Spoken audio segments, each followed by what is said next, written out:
Magandang araw mga boss, mag-road test muna kami ni customer. Dahil nga sa ang problema niya, pag napadaan ito sa kahit maliit lang na lubak, meron daw siyang naririnig na kalampag. Lubak na uneven. Naiirita na ako magmaneho pagka... Sabi mo na paggawa mo na? Oo, bumalik na naman. Sabi ko, ano ba ito? Hindi repair yung rack and pinion. Oo sir, talagang lumuluwag kasi talaga yan eh. Sabi ko nga kay customer, medyo matagal na rin palang nagawa itong sasakyan niya. Kaya wag na siyang magtaka kung darating yung oras na magkaroon uli siya ng problema. At sa pag-road test na ginawa namin mga boss, dahil medyo malayo-layo na rin narating namin, ang naging diagnose ko sa problema ni customer, nandito sa steering rack niya yung problema. Wala ah. Yun. Ito nga mga boss, sa padaan kami dito sa maliit na lubak, kaya nakarinig si customer ng ingay. Pero ako mga boss, kanina pa kami nagro-road test, hindi ko marinig yung ingay na sinasabi ni customer. Yun. Sa manibela wala? Wala po. Narinig nyo, sabi ni customer, wala daw sa manibela yung problema. Pero sa experience ko, dito galing yung problema sa steering rack. At para maniwala si customer, ipatabi ko itong sasakyan. Sabi mo nga dito sir, sabi mo nga dito. Papakiramdaman ko eh. Yeah. Ayun. Ayun o. Meron pala. Oo nga, ano. Hindi ko na ano yan. Dito, nakakonsentrate ako sa ilalim. Hindi. Yan ang pinanggagalingan ng ingay niyan. Lahat ng ginawa ko, ganyan. Ganun po ba? Steering rack. Steering rack niyan. Steering rack. Iba pa yung rack. O sige, ikaw mismo. Tigil mo rito sir. Wala naman ng ganun lubak dyan. Balik na tayo. U-turn tayo. Sige, tigil mo muna. O sige, gawin mo sa yung ginawa ko. Lokos oh. Pambira ka yan. Yung pala yun. Yung pala. Okay, U-turn na tayo sir. Actually, alam ko na rin naman na yung problema ni customer. Kaya lang, mas maganda, nag-road test pa rin kami. Maganda na kasi yung sigurado ako sa gagawin kong paghatol. Kaya lang, sa bandang huli, ganun pa rin. Yun pa rin nga ang naging problema niya. Yung madalas kong gawin dito sa steering. Pero may napansin lang ako mga boss. Mamaya ipakita ko. Ang problema, hindi ko dala yung pang-injection ko. Kasi sabi mo, kalampag eh. Oo nga po eh. Aalis ulit ako. Pero di ba kunin po natin. Gusto nyo? Hindi. Matatraffic lang tayo sir. Kung na lang, kunin ko injection ko tapos bibili rin ako ng grasa. Sige po. Kasi baka magsara yung ano. Kung lang naman, 30 minutes lang naman. Kasi pupunta ako sa supply. Padala ka sa akin ng pambili. Tinanong ko nga si customer kung paano niya naramdaman na biglang bumalik yung problema ng sasakyan niya. Uti-uti ho yan, nararamdaman ko. Sabi ko, parang meron na naman. Dinadaan ko sa lubak yun. Hanggang sa lumakas na, sabi ko, delikado baka mamaya eh. Malakas eh. Ang napansin ko dito sa manibela kasi ni customer mga boss, masyadong malaki yung clearance niya kapag nililiko-liko mo itong manibela. Ayan, tigil mo ngayon. O sige, at pakiramdaman mo, neutral mo muna, sir. May bigla mo may ano. O sige. Ang lakas oh. Yung sa iba sir, di ganyan kalakas eh. Sa'yo malakas yan. Parang nagtatama. Kaya nangyayari yan sir, pag nalulubak ka, tak-tak-tak, gumaganon yan eh. Parang ganyan eh, maluwag eh. Pero bago ko pa rin simulan yung trabaho dito mga boss, check upin ko ulit itong sasakyan niya, yung pang ilalim. Kasi nga mga boss, masyado akong duda dito sa steering rack niya. Sobra naman laki nung play. Kaya iniisip ko tuloy na pwedeng may sira ito sa rack end niya o kaya sa tie rod, kaya malaki yung clearance nung manibela. Kaya kayo mga boss, kung ganitong klase yung sasakyan nyo, panoorin nyo kung paano ko ito check upin. Lalagyan ko ng tubo yan dito sa ilalim ng gulong para ma-check ko yung ball joint, yung bearing, yung lower arm bushing niya kung meron siyang kalog. Dapat mga boss, pag inangat-angat mo itong tubo mo, hindi kakalog itong gulong mo. Ibig kong sabihin mga boss, dapat itong gulong hindi siya uuga. Pero wala naman siyang wala naman siyang sira sa ball joint. Yan, wala oh. Kasi pag inangat-angat ko yan, pag sira ang ball joint niya, kaya bushing, may marinig ka, kaya bearing. Wala siyang ano. Pero pag sa ganito, ayan, may play oh. Sir, yan naman yung manibela. I-release mo yung pagkakalak niya. Ayan, okay lang yung ganyan, okay lang ganyan. Okay lang. Ayan, may ano siya. May play yan. May play. Laki oh. Laki eh.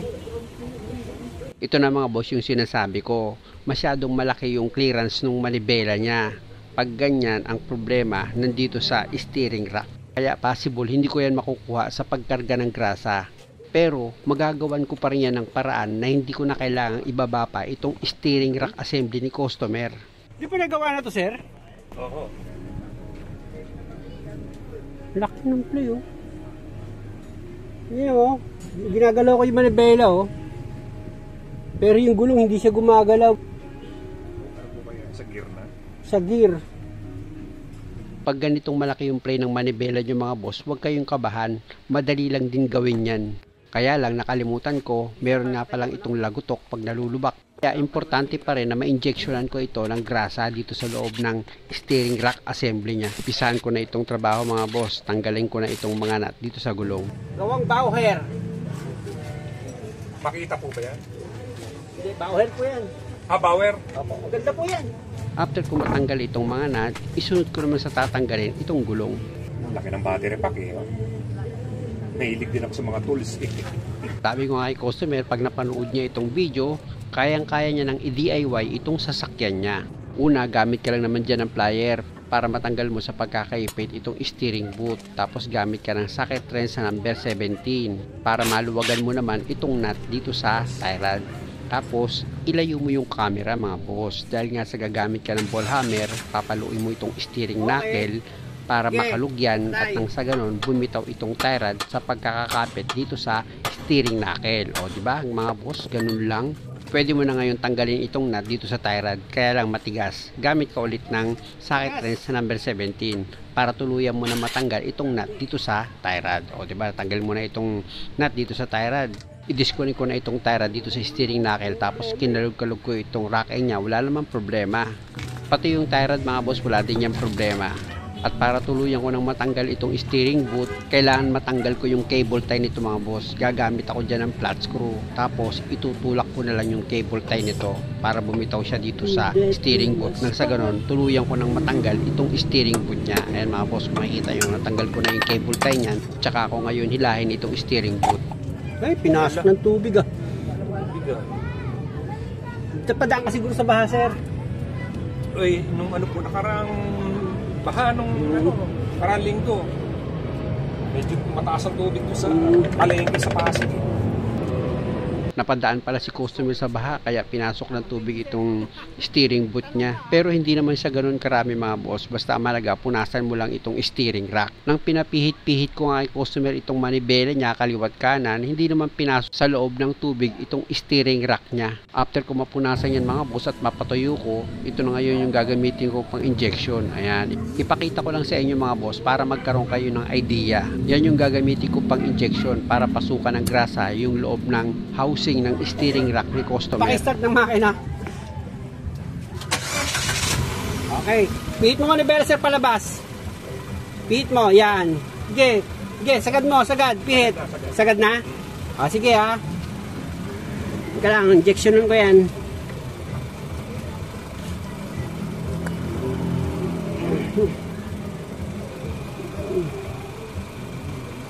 O, sige sir, habang in-injectionan ko sir, pasok manibela. Ge. Ge. Hop.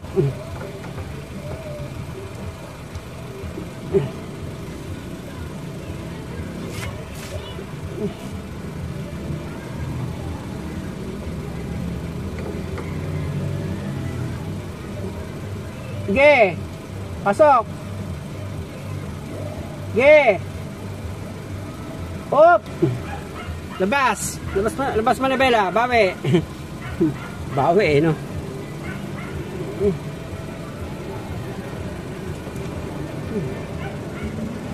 Okay, labas todo lang, nakatodo na? Okay na po.